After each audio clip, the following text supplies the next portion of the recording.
The day Karren Blevins stormed across my lawn in her kitten heels, waving a clipboard like it was a court summons, was the day I realized my housewarming party was about to turn into a battle.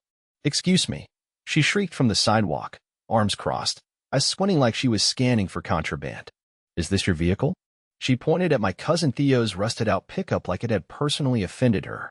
I stepped off my porch, beer still in hand, and gave her a look. "Yeah, that's my cousin's truck. He's helping unload the grill." Karen's entire face twitched. "That's guest parking, not a junkyard. And your party is far too loud. There are noise ordinances, Mr. Quentin McAllister," I said, "and it's 4 in the afternoon." She sniffed, scribbled something on a form, and said, "I'm president of the HOA. You'll be hearing from us." I watched her march away, muttering to herself about bylaws and standards. I'd only moved in 3 weeks ago. My neighbors were cool, but Karren? Karren was a walking violation notice. I figured that would be the end of it. I was wrong. Over the next 2 weeks, Karren went full crusader. Every time a guest came over, she'd happen to walk by. She took pictures of my driveway, measured my grass with a tape measure, and even once banged on my door to tell me that my recycling bin was facing the wrong direction. I laughed. She didn't. But then she crossed a line. My friend Harper Fitz had just pulled into my driveway one Friday night. We were having folks over for a backyard movie night. She barely got out of her car before Karren swooped in like a hawk. "Ma'am, you can't park there. That violates subsection 3 of Article 12. Harper blinked. "What? You're blocking the sidewalk. That's a violation. I could have your car towed." She wasn't. At all. I was watching from the porch, and Harper was a good 2 feet clear of the sidewalk. But Karren wasn't interested in facts. I stepped down. "Karren, she's fine. You're harassing my guests." Karren turned to me, lips pressed together like she'd bitten into a lemon. "I am enforcing community standards. If you don't like it, perhaps this neighborhood isn't the right fit for you." I pulled out my phone and hit record. "Perfect. Say that again." She didn't. That was the night I started documenting everything. Every encounter. Every fabricated complaint. Every time she walked by and yelled at someone for existing. I installed a doorbell cam, 2 driveway cams, and even one facing the sidewalk. Karren didn't know, but she was starring in her own reality show now. And she just kept handing me material. The final straw came when she left a fake violation notice on my friend Elijah's windshield for unauthorized presence. He was literally standing next to his car, holding my dog. That did it. I compiled everything. Videos, photos, dates, times.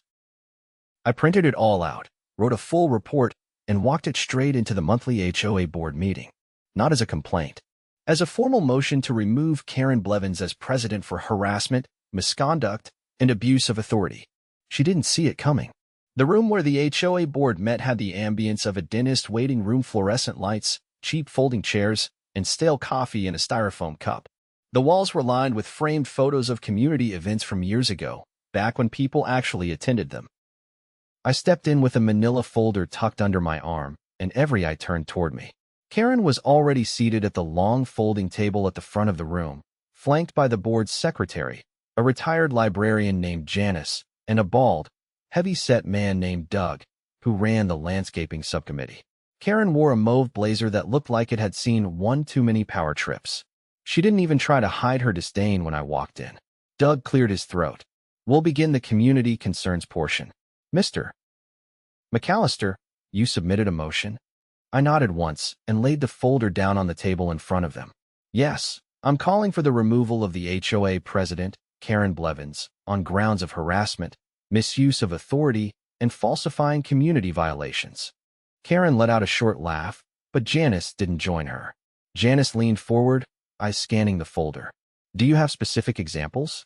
17, I said. Dated, time-stamped, and recorded. I've brought digital copies as well. I held up a flash drive. "I'd like the board to review the footage and documentation in full." Karren threw her hands up.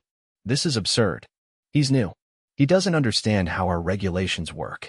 This is retaliation because I've enforced the rules." I didn't look at her. I looked at Doug. "Doug, you've been here 10 years. You know the difference between enforcing policy and targeting residents. I'm not the only one she's harassed. I have statements from 7 other homeowners, including a family whose teenage son she threatened with a citation for playing music in his garage. Not outside. In his own garage. Doug's face shifted. He looked at Janice, who already had the flash drive plugged into her laptop. Karren kept talking, but no one was listening now. The board watched the footage without saying much. The video of Karren confronting my friend Harper was first. You could clearly see Harper's car was nowhere near the sidewalk. Then came the clip of her yelling at Elijah while he stood there holding a dog leash. Then came the part that changed everything. On one of the videos, taken from my driveway cam, Karren could be seen removing a fine slip from her purse and placing it under a windshield. The car wasn't even in a prohibited area, but the slip claimed it had been parked in front of a fire hydrant. There was no hydrant within 50 feet. The timestamp proved it. Doug leaned back and rubbed his face. This is not good. There was silence. Janice finally broke it. Karren, did you fabricate this citation? Karen's jaw worked like she was chewing on her next excuse. I was told by a neighbor that there was a problem. I acted on that. Who told you? Janice pressed. Karren hesitated. I don't recall. Doug turned to her. You issued a fine without verifying it yourself? With no hydrant nearby? Karen's voice rose. You're seriously going to take his side? He's new. He's stirring things up. This is a coordinated smear campaign. I stepped forward. No, Karren. This is what accountability looks like. You've been running this place like your own private fiefdom. People are tired of it. Janice stood. I move we vote on the motion now. Karen's face drained of color. Doug nodded. All in favor of removing Karren Blevins from the role of HOA president? 3 hands went up without hesitation. The fourth was Karen's, clenched into a fist on the table. Janice looked at her. You're removed effective immediately. Interim leadership will be discussed after this meeting. Karren stood abruptly, knocking her chair back. You'll regret this. You think you've won something? This is petty vengeance. I picked up my folder calmly. No, it's the neighborhood reclaiming its dignity. She stormed out without another word. The room remained quiet for a long moment. Janice turned to me. Thank you for being thorough. Doug added, we should have done this a long time ago. I nodded once and turned to leave. I didn't need a victory lap. I wasn't here to gloat. I just wanted to get back to my house and enjoy living in it without being treated like a criminal for having friends. But the story didn't end there. 2 days later, I got a knock on my door. It was Marisol, who lived 3 doors down with her twin toddlers. Her eyes were wide. Hey, Quentin, she said. You might want to see this. She handed me a letter. It was folded neatly and had no return address. Inside was a typed message accusing me of engaging in defamatory behavior and threatening potential legal consequences for slander and libel. The signature at the bottom? Karren Blevins. I stared at it. She's really doing this. Marisol nodded. She left versions of this on at least 5 other doorsteps. Word for word. That was a mistake. I called a lawyer I knew from my old job in city development. He laughed when I read the letter out loud to him. She's trying to scare you into silence. It's not even on HOA letterhead. No legal grounds. But if you want to shut her down for good, I'd recommend filing a cease and desist. I'll draft it for you. I did one better. I filed a police report as well. Not just about the letter, but about the fake citation incident. I handed over the footage and copies of the phony violation. The officer raised an eyebrow when he saw it. This could qualify as falsification of legal documents, he said, especially if she tried to impose fines or collect money based on it. A week later, Karren was visited by 2 uniformed officers. I didn't need to see it. I heard about it from half the block. Apparently, she tried to argue with the cops on her front lawn, claiming she was acting in the best interest of the community. Didn't work. Charges were filed. One for falsifying documentation, another for harassment. Nothing heavy, but enough that she had to appear in court. Enough that it was public record. The best part? The new interim president, Janice, called a special meeting and suggested that homeowners vote on a new amendment. Any board member found guilty of misconduct or abuse of authority would be permanently barred from holding office in the HOA. It passed unanimously. Karren's reign of petty terror? Finished. People started coming out again. Families who used to keep their gatherings small started hosting block parties. The teenager who'd been told to stop playing music in his garage?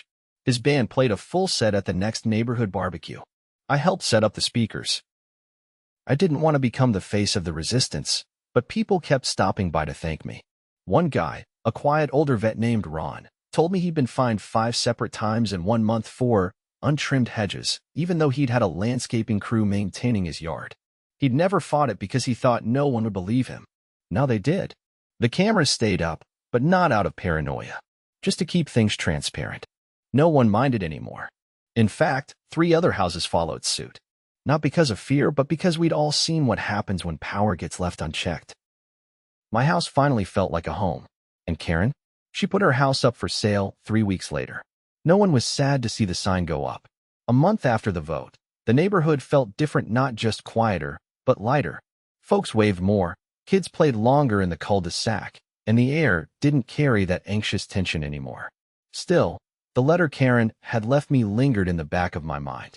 I hadn't heard anything from her since the police visit, and her house sat dark most evenings, shades drawn, mailbox empty.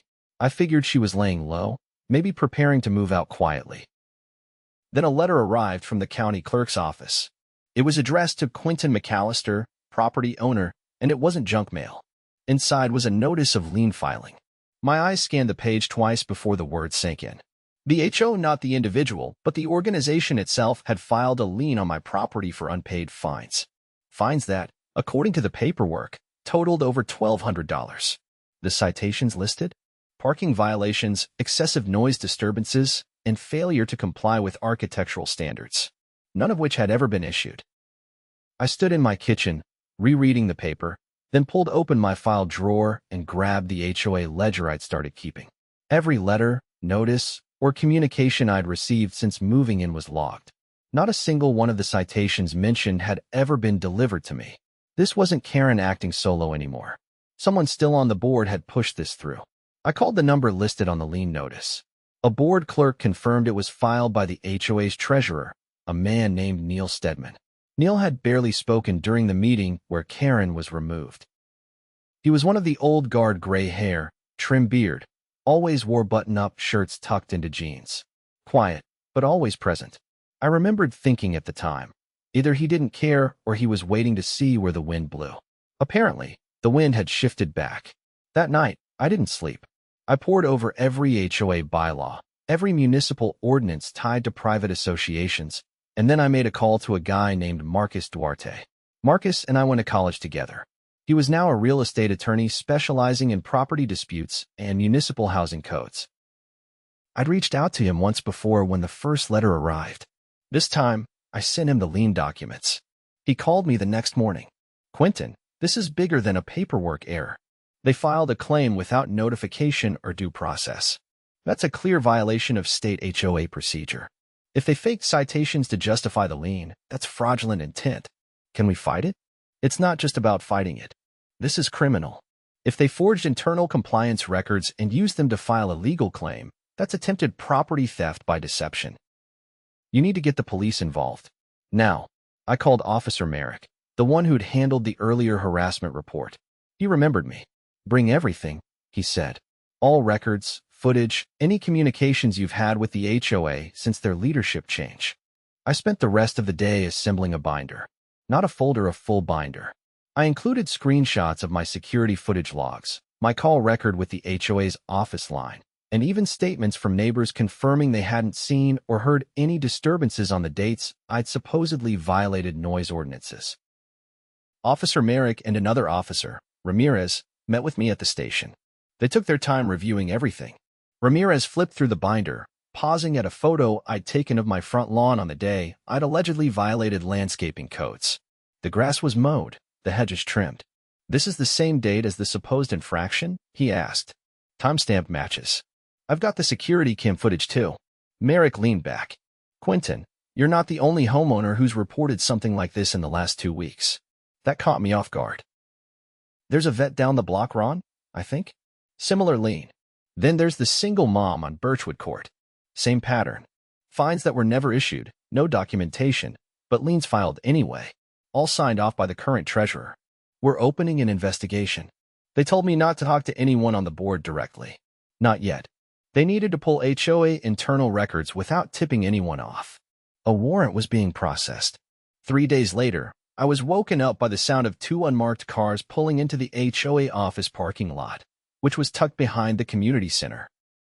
I watched from across the street as Ramirez and another officer entered with a clipboard and left 15 minutes later carrying a box of documents. The fallout came fast. Turns out, Neil Stedman had been quietly working with Karren even after her removal. She'd kept access to the HOA's internal server, and together they'd fabricated over 20 property violations. Their goal? Force enough liens to pressure homeowners into selling, then use a shell company to buy the properties at discounted rates. Karren had set up the company using her cousin's name. Neil was listed as a silent partner. It was a coordinated attempt to flip homes for profit, using the HOA as a weapon. Within a week, both of them were arrested. Fraud, conspiracy to commit theft, and abuse of fiduciary duty. Charges stacked up like bricks. At the emergency HOA meeting that followed, Janice looked pale but determined. The room was packed not just with board members, but with residents who'd never attended a meeting before. People were angry, and not quietly. One man, a former contractor named Vince, stood up and said, "You want transparency? Let's vote to eliminate the treasurer role entirely and move all financial oversight to a third-party auditor. Someone from outside the neighborhood." The motion passed with thunderous approval. I didn't speak until the end. When Janice asked if anyone had final business, I stood up and said, "I think it's time we do more than just clean house. We need a new charter.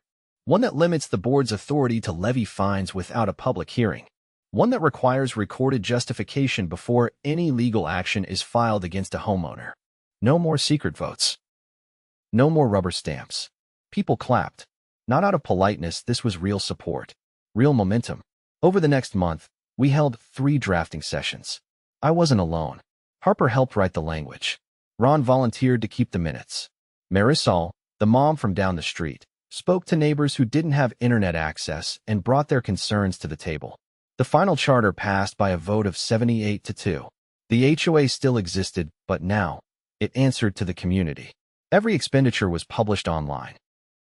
Every complaint had to be reviewed by a panel of randomly selected homeowners. Even the landscaping vendor contract was put up for review. And because we weren't paying Karren's cousin's company anymore yet, she'd slipped that one in years ago, we saved thousands. Karren's house eventually sold, but not to her shell company. We made sure of that. The new owner was a retired firefighter named Gloria who grew tomatoes in her front yard and invited everyone to try them. I ran into Janice a few weeks later while walking my dog. "You did good, Quentin," she said. "Not just for yourself. For all of us." I looked around at the kids racing down the sidewalk on scooters, at Elijah painting a mural on his garage with his niece, at the barbecue smoke drifting over from Vince's yard. "Honestly," I said, "we all did." Janice smiled, then handed me a flyer. "You ever think about running for the board?" I laughed, loudly. Then I folded the flyer and stuck it in my back pocket. "Maybe, but only if there's no dress code." She grinned. No kitten heels required. The neighborhood had changed. Not because we tore the system down, but because we dragged it into the sunlight and watched the rot wither. And no one, not even a clipboard-wielding tyrant in heels, was ever going to pull that stunt again.